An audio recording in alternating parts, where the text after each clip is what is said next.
Сүзбе балалар мен аяғы ауыр әйелдерге өте пайдалы. Себебі жаңа жасушалардың пайда болуына әрі жүйке жүйесінің дұрыс дамуына көмектеседі. Ал құрамындағы темірдің арқасында қан аздыққа қарсы тұра алады.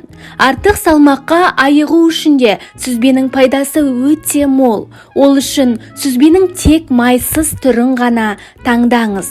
Оның құрамындағы көмірсудың мөлшері аз болғандықтан қарынды қатты аштырмай жеу керек. Ал керісінше майлы сүзбе артық салмақ қосқысы келіп жүргендерге таптырмайтын өнім.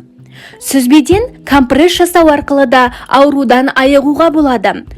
Ол үшін тұмауратқан кезде сүзбе мен балдар араластырып кеудеге компресс жасау керек. Сүзбемен беттің әр түрлі терісіне қарай масканың түр-түрін жасауға болады.